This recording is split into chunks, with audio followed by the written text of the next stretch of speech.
श्री स्वस्थानी व्रतकथा अथ चतुर्दशो अध्याय। कुमारजी आज्ञा गर्नुहुन्छ हे अगस्त्य मुनि। त्यति भएपछि अघोर कालरात्रिले चारै दिशा डाकियो। केवल शिवको शयन कक्ष रत्न र हिमालयका जडीबुटी र नागमणी आदिको प्रकाशले झलमल्ल प्रकाशित छ। चाँदी जस्ता श्वेत शिवजी र नीलकमल समान मेघवर्णकी पार्वती, दुई कालो र सेतोको मधुर मिलन, उर्लदो यौवन, चढ्दो बढ्दो माया प्रीति, उत्तम र रसपूर्ण समागम, दुवै आनन्दमा निमग्न भएका छन्। विवाहभरि रात्रिले बर्माजीको आज्ञा सम्झिन्। अब मौका ठिक छ भन्ने मनमा गुनेर आफ्नो तम अन्धकारको प्रभाव भगवान शिव र पार्वतीको चित्तमा पारिन्। अब शेष के रह्यो? त्यो रात्रि रूपी विवाहभरिको चरित्र वा कर्तव्य हो भन्ने शिवजी र पार्वतीलाई ज्ञात हुन सकेन। शिवजीले प्रियतमा पार्वतीसित प्रेमपूर्वक नै आज्ञा भयो, हे पार्वती, तिमी यो घोर निशा जस्ती काली र म स्वच्छ स्फटिक जस्तो गोरो। तिमी मेरो अङ्गमा टाँसिदा सेतो चन्दन, वृक्षको फेदमा भेरिएकी काली नागिनी जस्ती देखिन्छौ। चन्द्रमा र सूर्यका किरणको सम्पर्कले गर्दा शुक्ल र कृष्ण पक्षमा छुट्टिएका रात्रि जस्तै तिमी अनि म अँध्यारोमा स्पष्ट देखिने उज्यालो हो कि होइन? शिवजीले यति कुरा मुखबाट निकाल्नु मात्र भएको थियो। एक्कासी पार्वती क्रोधले राता राता नेत्र पार्दै आँखी भुइँ जोड्दै मुख भाङ्गो पारेर भन्नुभयो, हे स्वामी, म सर्प जस्ती कुटिल, भाङ्गी पनि छैन र विषालु पनि होइन। मैले कति कष्टपूर्वक तपस्या व्रत नियम पालन गरेर अनेक दुःख खपेर हजुरका साथ आउन पाऊ भनी विपत्ति सहे, तर आज मेरो यस्तो घोर अपमान। हजुर आफूतिर हेर्नुहोस्, हजुरको शिरमा बाङ्गो चन्द्रमा छ, यसै कारण हजुरको बुद्धि पनि बाङ्गिँदै गएको छ। घाँटीको कालाकुट बिच र गहना भनेर शरीरभरि जताततै बेरिएका सर्पहरूको स्पर्श र संसर्गले आफै विषमय हुनुभएको छ। म पुसाको दाँत होइन र भगको नेत्र तथा दुर्वासाको धारी पनि होइन। म को हुँ भन्ने कुरा केवल सूर्यनारायणले जान्नुहुन्छ। हजुर स्वयं महाकाल हुनुहुन्छ भन्ने कुरा नजान्ने र नसुन्ने कोही छैनन्। मलाई काली भनेर आक्षेप गर्न हजुरलाई अलिकति पनि लाज तथा संकोच लाग्दैन? हजुरको अनावश्यक आक्षेपले गर्दा मेरो शिरमा शूल उठेर पीडा दिइरहेको छ। यस किसिमको धूर्ततापूर्ण अपमान सुनेर अब बाँचिरहने कुनै पनि प्रयोजन रहेन।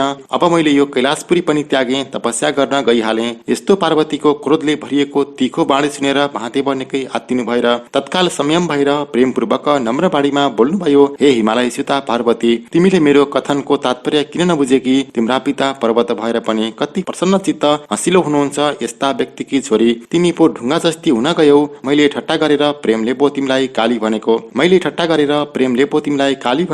भयो अब कहिले पनि तिमीसँग ठट्टा गर्ने छैन। भयो नरिसाऊ, मलाई क्षमा गर। बरु हात जोड्दैछु। महादेवले यति नम्र भएर क्षमा माग्दा पनि स्वामीको हात हटाई हिँड्न लागिन्। यो चाला देखेर शिवजी पनि रन्केर भन्न लाग्नुभयो, हे पार्वती, तिमी त साँच्चै नै हिउँ जस्तै जड रहेछौ, हिमालयका बाटाहरू जस्तै बाङ्गी पनि रहेछौ भन्न उचित ठान्दछु। फेरि हिमालयको टाकुरा झैं अगम्य र दुसेव्य पनि रहेछौ। महादेवका यस्ता कुरा सुनेर झन् रिसले चुर भई पार्वती भन्न लागिन्, हे स्वामी, हजुर अर्काको निन्दा नगर्नुहोस्, बरु हजुर आफूतिर दृष्टि दिनुहोस्। सर्पको दुर्गुण बाङ्गिनु कुटिलता, हजुरको अङ्गमा लेपन गरेको दुर्गुण माधुर्य र स्नेहको न्यूनता वा अभाव, शिरको बाङ्गो चन्द्रमाको दुर्गुण भित्र पेट कालो हुनु, हजुरको वाहन साँडेको दुर्गुण अबुझ हुनु, श्मशानको दुर्गुण डर भय नहुनु, दिगम्बर हुनुको दुर्गुण केही घिन्न मान्नु, यस्ता कति दुर्गुणहरू छन्। हजुरलाई विचार छैन भने म के भन्न सक्दछु? अर्काको अङ्गको जमरा पनि देख्ने र आफ्नो अङ्गको भैँसी नदेख्ने म यस्तासित कदापि बस्न तयार छैन। हिँडे भने जब पार्वती महलबाट निस्किनु भयो अनि शिवका गणहरूमा हडबडी हुन लाग्यो। सुरुमा त्यही बिरक आइपुगे अनि दुई हातले पार्वतीका दुवै पाउमा समाई छादा हाली रुँदै भन्न लागे, माता, हजुरलाई म जान दिन्न। फेरि मलाई यसरी छाडेर हजुर कहाँ जान लाग्नु भएको? अनि अन्य गणहरू पनि पछि पछि दगुर्न थाले। बिरक कराउँदै भने, म पनि आएँ आमा, मलाई आफ्नो साथमा लैजानु हुन्न भने ठुलो डाँडाको शिखरबाट हाम फालेर मर्नेछु। हजुर नभएपछि मलाई कसले माया गर्नेछ भन्दै पछि लागे। बिरकको अवस्था देखेर पार्वती टक्क रकिनु भएर बिरकलाई मुसार्दै दायाँ हातले चिउडो उठाएर आफू पनि अलि तल निउरी माया गरेर भन्न लाग्नुभयो, बाबु बिरक,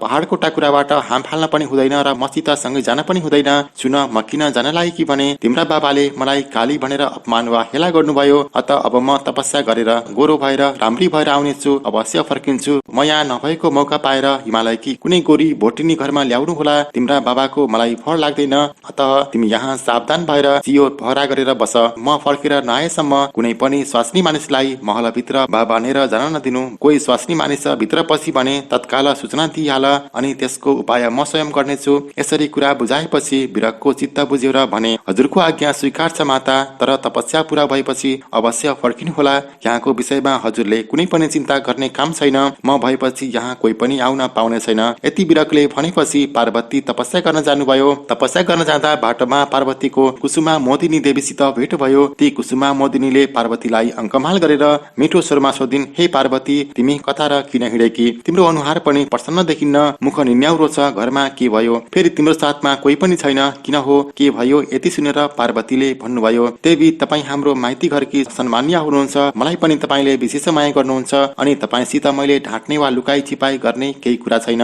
मेरा स्वामी शङ्करजीसित निकै ठाकठुक भनौँ कि जङ्गाजङ्गी पर्न गयो। उहाँले मलाई प्रत्येक कुरामा काली यस्ती उस्ती भनेर हेला गर्नुभयो। हे देवी, म तपस्या गर्न गइरहेकी छु, अब गोरी भएर मात्र फर्किनेछु। जसरी मेरो माइती घरमा बसेर सबैको भलो गर्दै रहनुहुन्थ्यो, अब त्यसरी नै मेरा स्वामीको पनि हेरविचार गर्दै रहनुहोला।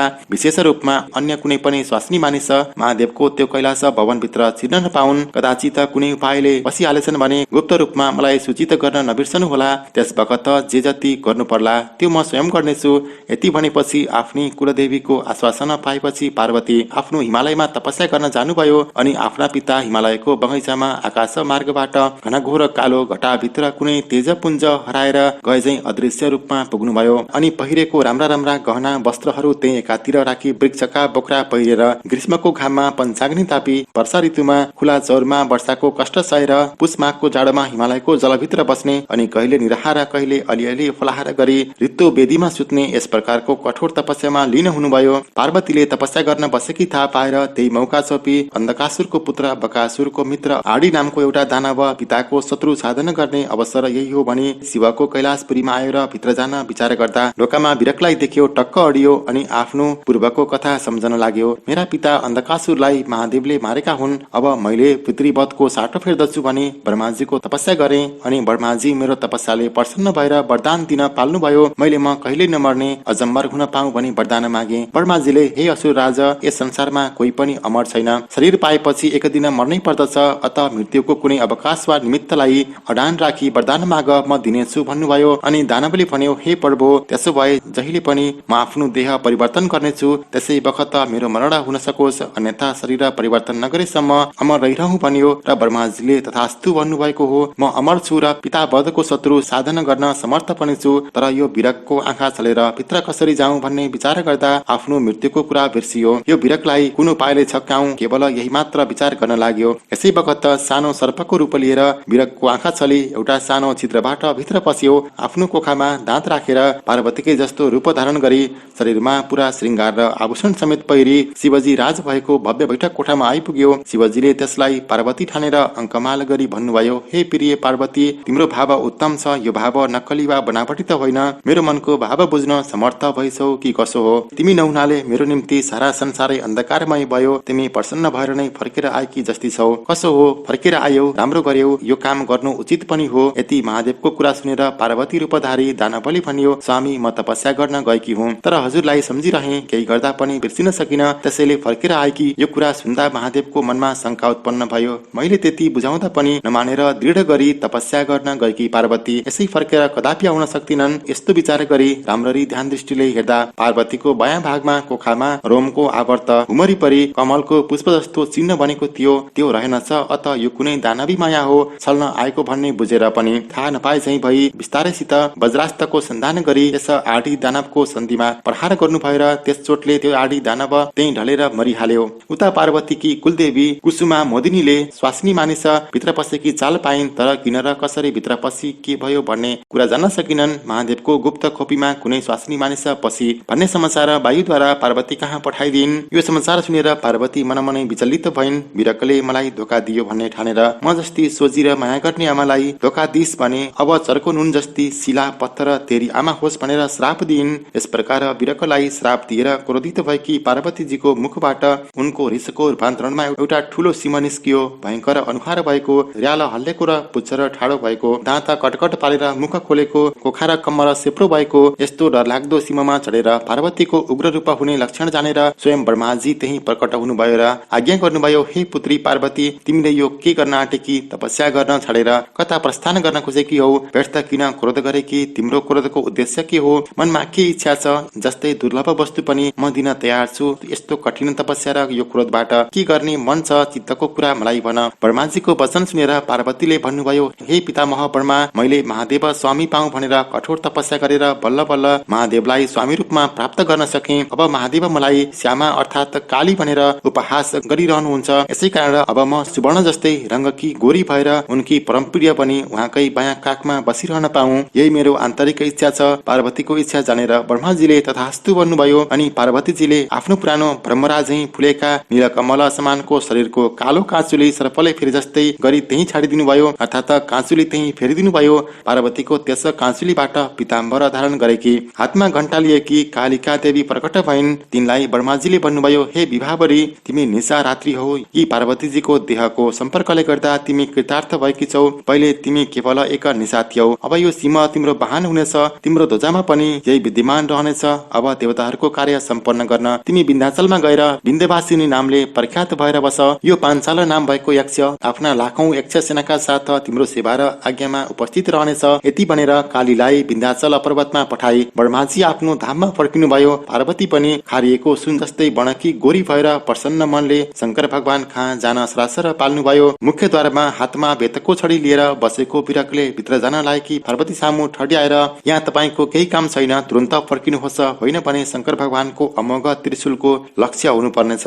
अघि नै पार्वतीजीको रूप लिएर कुनै एउटा दानव शिवजीलाई झुक्क्याउन छल्न पनि भित्र पसेछ। मैले त्यसलाई देख्न पाइन। अत अन्तर्यामी शिवजीले त्यसको पाखण्ड थाहा पाएर त्यसलाई स्वयं मार्नु भएछ अनि मलाई भित्र डाकेर भन्नुभयो, विरक, मूलद्वारमा बसेर तिमीले के यस्तो हेलचक्राई वा असावधानी गरेको? यति भन्दै बेसरी रिसानी भयो। यस्तो चाला गर्ने हो भने तिमीले मेरो ढोकामा धेरै दिनसम्म बस्न पाउँछु भन्ने आशा गर्नु पर्दैन। शिवजी निवास गर्ने भित्री कोठामा हाम्री माता पार्वती बाहेक अन्य कोही स्त्री वा पुरुष छिर्न पाउने छैन। विरकको यस्तो कुरा सुनेर पार्वती स्वयं छक्क पर्नुभयो अनि मनमनै विचारमा गाडिनु भयो। मलाई पहिले कुनै स्त्री भनेर सूचना दिएको त्यो त स्त्री नभएर एउटा दुष्ट दानव छल गर्न आएको रहेछ। म रिसाएर व्यर्थमा विरकलाई श्राप दिएछु। क्रोधले कसैको पनि बुद्धि बिगार्छ र भलो गर्दैन। यस्तो मनमनै गुनी केही लाज माने झैं गरी विरकसित भन्नुभयो, बाबु विरक, म तिम्री माता पार्वती नै हुँ। तिमी कुनै प्रकारले पनि भ्रममा नपर।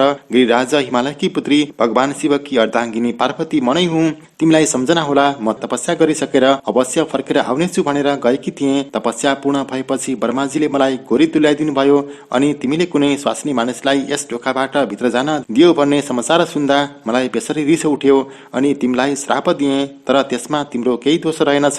तिमी निर्दोष रहेछौ। तापनि मेरो श्राप पनि अटल र अमोघ छ। अत तिमी अब मनुष्य लोकमा शिलापुत्र भएर छिटै नै आउनेछौ। तिमी आफ्नो काममा सफल हुनेछौ। यति कुरा सुनेपछि विरकले माता पार्वतीलाई भक्तिपूर्वक अभिवादन गरी दुवै हात जोडेर अनेक प्रकारले स्तुति प्रार्थना गरे। विरकको प्रार्थनाले प्रसन्न भएर जगदम्बा पार्वती आफ्ना प्रिय पति भगवान विश्वेश्वरको भव्य भवनभित्र प्रवेश गर्नुभयो। उता तारकासुर दैत्यको कठोर एवं डरलाग्दो शासनबाट त्रस्त र व्याकुल भएका सम्पूर्ण देवताहरू श्री शिवजीको दर्शन गर्न ठिक त्यही मौकामा उपस्थित भएका थिए। तर द्वारमा बसेका विरकले अहिले मौका छैन। भगवान आशुतोष शिव एकान्तमा प्रियतमा पार्वतीसित राज भएको छ, फेरि कुनै मौका पारेर आउनुहोला भनी फर्काइदिए। अनेक सहस्त्र वर्ष बितिसके। शिव शक्तिको त्यो समागम रूप प्रचण्ड क्रीडा निरन्तर अविराम गतिले चलिरह्यो। देवताहरू आत्तिएर कहिले शिव पार्वतीको पुत्र उत्पन्न हुने होला अनि कहिले तारकासुर दैत्यको वध गर्ने अवसर मिल्ला र कहिले हामीहरू आफ्ना लोकमा निवास गर्न पाउनेछौँ भनी हतारा गरिरहेका थिए। यस कुराको राम्रो निदो गरेर छिटै आऊ भनी अग्निलाई पठाए। सुगाको रूप धारण गरेर सानो आँखी झ्यालको छिद्रबाट अग्नि बिस्तारै भित्र पसे। त्यहाँ शिवजीलाई पार्वतीका साथ रति क्रीडामा मग्न भइरहनु भएको स्पष्ट देखे। उता शंकरजीले पनि सुगाको रूप लिएर आएका अग्निलाई देख्न साथ चिन्नुभयो र अलि झक्किएर आज्ञा भयो, हे अग्नि, मेरो यस्तो अपूर्व आनन्दको रसबसमा तिमीले विघ्न पारिदियौ भने यसको फलस्वरूप तिमीलाई मेरो अमोघ वीर्य दिन्छु। हात थाप। अग्निले मनमनै विचार गरे, शिवको यो अमोघ वीर्य देवताहरूको त्यत्रो दैत्य वधरूपी कामको लागि सहस्त्रौं वर्षको अथक प्रयास त्यसैखेर फाल्नु अनुचित हुन जानेछ। यति विचार गरेर आफ्नो अञ्जली थापे। शिवजीको आग्रह पूर्वकको प्रेरणा स्वीकार गरे। त्यो सबै अमोघ वीर्य पिइदिए। तर सबै देवताहरू अग्निमुख भएका हुनाले शिवको त्यो अमोघ वीर्य सबै देवताहरूको पेटमा भरिन गयो। अन्त्यमा ती सबैको पेट फोरेर शिवजीको त्यो वीर्य महादेवकै आश्रमको नगिच स्थित सरवनको बीचमा एकै स्थानमा एकत्र भएर त्यहाँ वीर्य पुञ्जबाट एउटा दिव्य सरोवर तयार भयो। त्यो सबै कुरा थाहा पाएर पार्वती स्वयं स्वयं त्यहाँ आउनुभयो र मनलाई नै आकर्षित पार्ने स्वच्छ निर्मल जलको सरोवर र त्यसमा फुलेका अनेक प्रकारका कमल पुष्प पंक्षीहरूको मिठो कलर अब सरोवरको वरिपरि सुवर्णको बान्की परेका अनेक वृक्ष र लहराहरू देख्नुभयो अनि जलक्रीडाको इच्छा भएर आयो। पानीभित्र पसेर केही पौरिनु भयो र खेल्नुभयो। सबै सखी सङ्गिनीहरूसित पानी छेपाछेप गर्नुभयो। त्यसपछि तटमा निस्केर वस्त्राभूषण पहिरी सबै सखीहरूसित केही बेर त्यही राज भयो र त्यहाँको जलपान गर्ने इच्छा गर्नुभयो। पार्वतीको मनको भाव बुझेर सरोवरमा स्नान गरिसकेका षट्कृतिकाहरूले त्यो पवित्र र निर्मल जल कमलको पातमा लिएर पार्वतीजी जहाँ बस्नु भएको थियो त्यही विश्राम स्थलमा आए। त्यो पवित्र सरोवरको जल देखेर पार्वती निकै प्रसन्न हुनुभयो। यो मौका सबै प्रकारले उपयुक्त र अनुकूल छ भन्ने विचार गरेर ती षट्कृतिकाहरूले पार्वतीसित विनम्र स्वरमा भने, हे भगवती, हे पार्वती, यो जल स्वीकार गर्नु अवश्य। यदि हजुरको गर्भबाट उत्पन्न बालक हामीहरूको समेत पुत्र मान्न स्वीकार गर्नुहुन्छ भने यो पवित्र जल पान गर्नुहोस्। तिनीहरूको वचन सुनेर श्री पार्वतीले भन्नुभयो, हे देवी हो, मेरो गर्भबाट उत्पन्न बालक कसरी तिमीहरूको पुत्र हुन सक्छ? पार्वतीको वचन सुनेर ती कृतिकाहरूले फेरि बिन्ती गरे, हे देवी, अवश्य हुन सक्दछ, किनभने हामीहरू आफ्ना एक एक अंग प्रत्यङ्ग उत्तम रूपमा इत्यस नवजात शिशुको देहमा मिलाइदिन तयार छौं अनि जन्मेको बालक हामीहरूको समेत पुत्र हुन के बाधा पर्ला, किन असम्भव होला? त्यति कृतिकाहरूले भनेको सुनि पार्वतीले आज्ञा भयो, उसो भए तिमीहरूको त्यो प्रस्ताव मलाई स्वीकार छ। अनि तिनीहरूले ल्याएको कमलको पातको जल पार्वतीलाई पिलाइदिए। पार्वतीले त्यो जल पिनुभयो। त्यो पवित्र जल पार्वतीको गर्भमा पुग्न साथ एउटा दिव्य शिशुको रूपमा परिणत भयो र पार्वतीको दाहिने कोखा फोरेर अद्भुत बालक त्यही उत्पन्न भयो। त्यो भर्खर जन्मेको बालकको तेजले चारै दिशा प्रकाशित भएर झलमल्ल देखियो। त्यो श्री सूर्य नारायणको तेज हो अथवा स्वच्छ सुनको कान्ति हो भन्ने भ्रम परी उपस्थित सबै छक्क परेर तर्क गर्न लागे। त्यो मण्डलाकार तेजको बीचमा हेर्दा शक्ति शूल सहित शस्त्र अस्त्रहरूले सुसज्जित 6वटा शिर भएका एउटा दिव्य कुमारको स्वच्छ मूर्ति स्पष्ट देखियो। दुष्ट प्रकृति र उल्टो विचार भएका तथा आसुरी सम्पत्तिका पक्षधर दैत्य दानवहरूलाई मारेर दैवी सम्पत्तिको पोषण गर्ने हुनाले ती नवजात कुमारको नामाकरण संस्कार समेत गर्ने अनुकूल अवसर देखिएकोले कुमार भन्ने नामाकरण गरी कुमार नामले विभूषित तुल्याए। यिनको जन्म चैत्र कृष्ण अमावस्याको दिन भएको थियो। जन्म हुँदा नै तिनी 2 रूपमा जन्मेका थिए। चैत्र कृष्ण पञ्चमीका दिन देवराज इन्द्रले 2 रूपको एक रूप बनाए। चैत्र शुक्ल षष्ठीका दिन स्वर्गका प्रधान सेनापतिको पदमा ब्रह्मा विष्णु इन्द्र सूर्य चन्द्र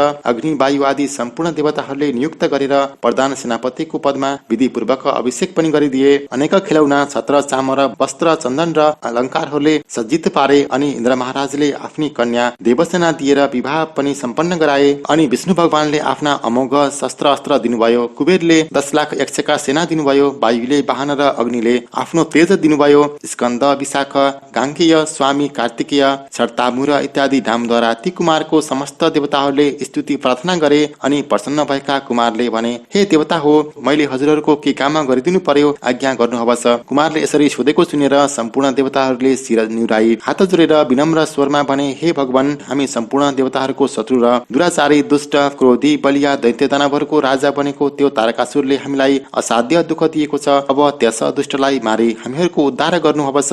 देवताहरूको यस्तो कातर प्रार्थना सुनेर कुमारले आज्ञा गर्नुभयो, हे देवता हो, त्यस कामको लागि अब कुनै चिन्ता सुर्ता मान्नु पर्दैन। लोककण्टक बनेको त्यस तारकासुरको वध गर्न सेनाको व्यवस्था मिलाएर युद्धभूमिमा पठाउनु अथवा आउँदै गर्नु। त्यस तारकासुर कहाँ एउटा दूत पठाउनु पनि आवश्यक छ। म तत्काल गइरहेको छु भन्दै कुमारजी तारकासुरको वध गर्न पनि प्रस्थान गर्दा भए। उता देवराज इन्द्रले एउटा अलि तीखो बाणी र तीव्र स्वभाव भएको व्यक्तिलाई डाकेर जो भन्नुपर्ने कुरा सिकाए तारकासुर कहाँ दूत रूपमा पठाए। त्यो दूत गएर तारकासुरलाई भन्यो, हे दानवराज, स्वर्गका महाराज इन्द्रको म दूत भएर आएको हुँ। अब उहाँको समाचार ध्यानपूर्वक सुन्नुहोस्। हे तारकासुर, तिम्रो शक्ति र सामर्थ्य जे जति छ त्यसको प्रयोग गर्ने समय आयो। आफ्नो सुरक्षामा जे गर्न सक्दछौ गर, किनभने समस्त संसारका प्राणीहरूलाई थिचेर तथा कुल्चेर एवं शोषण गरेर दानवी अत्याचारले तिमीले पाएको जुन ढुकुटी भरि पारेर स्वयं आफूलाई म एक मात्र यस संसारको अधिपति हुँ अथवा समर्थ हुँ भन्ने मनमा जुन अभिमान र घमण्ड गरिरहेका छौ र प्रभाव वा ठस्सा देखाइरहेका छौ, अब त्यो पापको अभिमानको र घमण्डको तीतो परिणाम रूपी फल चाख्दिन भने पनि नचाखी नहुने समय उपस्थित भएको छ। म तिनै लोकको शासक र तारकासुर जस्ता अत्याचारी दुराचारी एवं आततायीको निर्मूल पारिदिनु मेरो प्रधान कर्तव्य हो। देवराज इन्द्रको यस प्रकारको समाचार सुन्न साथ क्रोधले रातारात आँखा पारेर आफ्नो समाप्तिको विषयमा अलिकति पनि विचार नगरेर त्यो तारकासुर चर्को स्वरले गर्जन लाग्यो, त्यो भगुवा इन्द्रको पौरुष के कति छ भन्ने मैले पहिले पनि अनेकौं पल्ट देखिसकेको छु। त्यो बुद्धिहीन इन्द्रलाई अलिकति पनि लाज छैन। बलवान तारकासुरको यस्ता कुरा सुनि दूत फर्केर गइसकेपछि तारकासुर तारकासुर आफ्नो मनमा नै विचार गर्न लाग्यो। कसैको पनि आड भर नपाई इन्द्रले मसित यस्तो स्फूर्तिको संसार पठाउन सक्दैन। बारम्बार हार खाएर संग्रामबाट भाग्ने तथा हामी दानवहरूबाट पराजित भएको इन्द्र आज कुरा गर्दैछ भने अवश्य पनि त्यसलाई कुनै बलियो सहयोग वा भर प्राप्त भए जस्तो बुझिन्छ। त्यसै मौकामा तारकासुरका चारैतिर असगुन वा कुलक्षणहरू देखिन थाले। पानी परे झैं रगत बर्सिने, आँधी र धुलो उड्ने, आँखा र पाखुराहरू फरफराउने, मनमा अत्याशा हुने, मुख सुकेर आउने, परिवारको अनुहार मलिन देखिने, स्याल कुकुरहरू रुनेर कराउने इत्यादि हुन लागे। त्यस्ता कुनै पनि कुरामा विचार नगरी आफ्नो चित्त नियन्त्रणमा राखेर त्यो तारकासुर निर्भय भइरहेको थियो। त्यही मौकामा आफ्नो ठुलो राजा प्रसादको अग्लो छतबाट हेर्दा हात्तीका समूह हिँड्दा, घण्टा घुङ्गुरहरू बजेको विचित्र ध्वनिले डरलाग्दो अनि अश्वहरूका टापको ध्वनि र उडेको धुलोले आकाशमा कुइरीमण्डल भएको, अनेक रथहरूका अग्ला अग्ला ध्वजा पताकाहरू फरफराएका र पाङ्राका घर घर ध्वनि भइरहेको, आकाशमा अनेक प्रकारका विमानहरूमा विराजमान देवताहरूका चमरहरू चलिरहेका, अनेक किन्नर गणहरूका संगीतको मिठो ध्वनि फैलिरहेको, राम्रा वस्त्र र अलङ्कार तथा दिव्य फूलमालाले झलमल्ल भएको अनि म्यानबाट झिकेका खड्ग, खुडा, तलवार आदि शस्त्र लिएका जुत, मागध र बन्दीजनहरूको स्तुति पाठले तुमुला ध्वनि बढ्दै गइरहेको, झकाझक टल्कने कवचहरूले अद्भुत शोभा भएको समस्त देवताहरूको विशाल सेना देखियो। अनि तारकासुरको तत्काल चित्त आत्तियो र के गरौं कसो गरौं भन्ने विचार गर्दा गर्दै चिन्तामा गाडियो र आकाशतिर नै हेरिरह्यो तथा विचार गर्यो, कुन यस्तो अपूर्व योद्धा यहाँ आउँदैछ, यसलाई मैले आजभन्दा पहिले नजितेको हुँला। यसरी मनमनै तर्क गर्दै थियो कि अकस्मात उसका कानमा अनेक सिद्धजनहरूको दिव्य संगीतको मधुर ध्वनि तारकासुरको हृदय नै थर्काउने गरी भित्र पसिरहेको थियो। त्यसपछि देवतातर्फका सिद्ध र बन्दीजनहरूको सामगानको उत्तम गाथा सुनेर तारकासुरको मनमा झस्को पसिँदै भयो अनि ब्रह्माजीसित आफूले वर माग्दाको एक कुरा सम्झना भयो। अनि 7 दिनको सानो शिशुबाट मेरो मृत्युको समय आइपुगेछ कि भनेर भित्रभित्रै चिन्तातुर र शोकाकुल हुन गई संग्राम रूपी धर्मको मर्यादा स्मरण गरेर कवच पनि नपहिरिएर केही पैदल सेनालाई पछि पछि आउन संकेत दिए। आफू पनि पैदल नै आफ्नो विशाल राजभवनबाट बाहिर निस्कियो अनि कालनेमीले आफ्ना समस्त दानवहरूलाई उच्च स्वरमा चिच्याएर भन्यो, हे दानव योद्धा वीरहरू हो, अविलम्ब सेना सुसज्जित पारेर दगुर पक्र, देवताहरूलाई मार, ढिलो नगर, मेरो पछि पछि झटाझट आओ। आफ्नो सामु आइसकेका अत्यन्त सुकुमार भएका कुमारजीलाई देखि भयंकर डरलाग्दो स्वरूपको त्यो तारकासुरले भन्यो, ए सानो बच्चा, के मसित लडाईँ गर्ने मन छ? जाऊ ससाना बालकसित भकुण्डो खेल। तिमी जस्ता साना बालकले हामी जस्ता डरलाग्दा असुरसित युद्ध गर्न सुहाएन। हामी जस्ता पराक्रमी दानवहरू अघि कहिले पनि देखेका थियौ कि यो संग्रामको विधि र धर्म नजान्ने तिम्रो केटाकेटी बुद्धि हो। यति सुन्न साथ कुमारले पनि समस्त देवताहरूलाई हर्षवृद्धि गर्दै तारकासुरसित मुढा दिएर अलि चर्को स्वरमा भन्नुभयो, ए तारकासुर, शास्त्रका नियम र युद्धको धर्म मैले नै तँलाई बुझाउनु पर्ने भइरहेको छ, किनकि युद्धको समयमा निर्भीक योद्धाहरू यो कुरा यस्तो हो, यो कुरा यस्तो होइन भन्नेतिर लागेर अनर्गल तैनी जस्तै प्रलाप गर्दैनन्। मलाई बालक ठानेर उपहास नगर। विषालु सर्पको बच्चा सानै भए पनि डरलाग्दो हुन्छ, फेरि सूर्य बालकै छँदा पनि कसैले हेर्न सक्दैन। हात्ती ठुलो भएर पनि सानो अंकुशले बसमा राख्दछ, मन्त्र सानै भए पनि सुरासुरलाई बसमा पार्न सक्दछ, सामर्थ्य भएको हुन्छ। म तेरो निम्ति अझै अछु। कुमारजी यसरी भनिरहेकै थिए, उनी माथि तारकासुरले मुद्गर प्रहार गरिदियो। कुमारले वज्रद्वारा त्यो मुद्गर विफल तुल्याइदिएर तत्काल फलामे भिन्दिपाल असुरले प्रहार गर्यो। त्यो पनि कुमारले हातले समातेर फालिदिए अनि तारकासुरलाई ताकेर कुमारले एउटा प्रभावशाली गधा प्रहार गरे। त्यस गधाको चोटले तारकासुर कुनै वज्रको चोट परेको ठुलो पर्वत जस्तै भयो र मनमनै कुमारलाई अजय वा दुर्जय मान्यो र आफ्नो काल प्रत्यक्ष सामुन्ने आइपुगेको स्थिति अवस्था जानी बुझेर पनि क्रोधले रन्थनिएको थियो। अनि तारकासुर अलि लर्खरिएको देखेर कालनेमी समेतका समस्त दैत्य दानवहरू एकैपल्ट तम्सिएर कुमारमाथि जाइ लागे। अनेक शस्त्र अस्त्रहरूका वर्षा गरे तर स्कन्द कुमारलाई कुनै पनि अस्त्र शस्त्रले छुन सकेन। अनेक दैत्य दानवहरू कुमारसित र देवताहरूसित झम्टन थाले। कुमारलाई त तिनका शस्त्र अस्त्रहरूले छुनै सकेनन्, तर अनेक देवताहरू आकुल व्याकुल भए। देवगढको यस्तो अवस्था देखेर क्रोधित भएका कुमारले आफ्ना अमोघ शस्त्र अस्त्रहरू ती दैत्य दानवहरूमाथि यस किसिमले प्रहार गरे कि दानवहरूको विशाल सेना जहाँको तै टक्क अडियो। अगाडि बढ्ने साहस गर्न सकेन, तिनको सामर्थ्य नै हराएर गयो। झन् पछाडितिर भाग्न थाले। आफ्ना सैनिकहरू यसरी भाग्न लागेका देखेर रिसाएको तारकासुरले आफ्नो प्रचण्ड गदा घुमाएर कुमारलाई ताकेर प्रहार गरिदियो। त्यसैमाथि अनेक बाणहरू एकैपल्ट छाडेर कुमारको वाहन मयूरलाई घायल पारी पछाडि सर्न बाध्य तुल्यायो। जब चोट खाएर मयूर पछाडि फर्कन लाग्यो तब क्रोधित भएका स्वामी कार्तिकीय कुमारले सुवर्णका झालर र टल्किने सिक्रीहरूले सुसज्जित शक्ति उचालेर फर्न 3 पल्ट घुमाई रत्नका बाजुबालाहरूको झन्कार गराई। पापिष्ट तारकासुर, अब त संग्राममा मेरो सामुन्ने उभिएर अन्तिम एकपल्ट यो विशाल संसारलाई हेर। अब तैले यमराजको नगरीतिर जाने मौका नगिचै आइसकेको छ। मेरो यो शक्तिले तेरो प्राण लिनेछ। अब त मरिस, तेरो शस्त्र अस्त्र र तन्त्र मन्त्र जे जति छ सबैलाई स्मरण गर, मौका यही हो। अब फेरि अवसर मिल्ने छैन। जे भएको शक्तिले जीवन रक्षाको उद्योग गर। यति भनी ठुलो बेगले तारकासुरको छाती ताकेर शक्ति प्रहार गरिदिए। त्यो अमोघ शक्तिले बलवान तारकासुरको वज्रको विशाल पर्वत चाहिँ अत्यन्त कठोर छाती फोरिदियो र प्रलय कालमा भूमिमा ढलेको ठुलो पर्वत चाहिँ किरीट कुण्डलहरू चारैतिर छर्दै आकाशबाट चट्याङ परे जस्तै चर्को शब्द गरेर भुइँमा पसारियो। त्यसका सैनिकहरूमा ठुलो हाहाकार र कोलाहल मचियो। सारा सैनिक जसले जता भाग्ने अवसर पायो उतै भागे। यस प्रकार जब स्वामी कार्तिकेयले बलवान असुर तारकलाई मारिदिनु भयो तब आसुरी सम्पदाको पनि इति भयो अनि देवताहरू पनि ठुलो विजयको हर्ष मनाउन लागे। दैवी सम्पदाको उत्थान भएकोले समस्त संसार खुसी भयो। त्यस मौकामा नरक नै शून्य भयो। त्यहाँ पापी वा दुखी कोही देखिएनन्।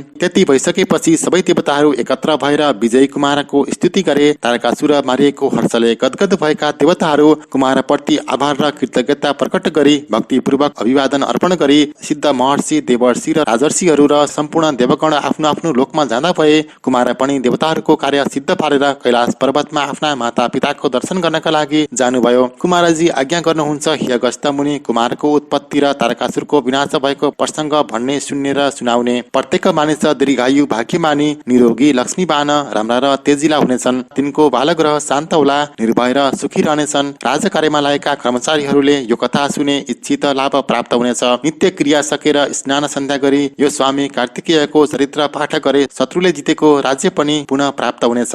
इति श्री स्कन्द पुराणे केदारखण्डे माघ महात्म्ये कुमार अगस्त्य संवादे श्री स्वस्थानी व्रत कथायां तारकासुर पराजय तारकासुर वध वर्णनम नाम चतुर्दशो अध्याय। उपनयित मंगलव सकल जगन मंगलालय श्रीमान दिनकर किरण निबोधित नव नलिन दल निवेक्षण कृष्ण काले वर्षनु पर्जन्य पृथ्वी सस्यशालिनी देशो यमसो बरहितो ब्रह्मणा सन्तु निर्भया अपुत्रा पुत्रिण सन्तु पुत्रिण सन्तु पौत्रिण निर्धना सदना सन्तु जीवन्तु सद्दाम सतम तत्रैव गंगा यमुना च तत्र गोदावरी सिन्धु सरस्वती च सर्वाणि तीर्थानि वसन्ति तत्र यथाचितो द्वार कथा प्रसंग या कुन्देन दुतुसार हार धवला या शुभ्र प्रस्ताविता या वीणा वरदण्ड मण्डितकरा या श्वेत पद्मासना या परमा चितशंकर प्रवृत्ति वेदै सदा वन्दिता सामां पातु सरस्वती भगवती निशेष जैड्यपहा कायेन वाचा मनसेन्द्रियर्व्या बुद्ध्यात्मना वा अनुसृते स्वभावात् करोमि यद्यत् सकलं परस्मै नारायणायति समर्पयेत्।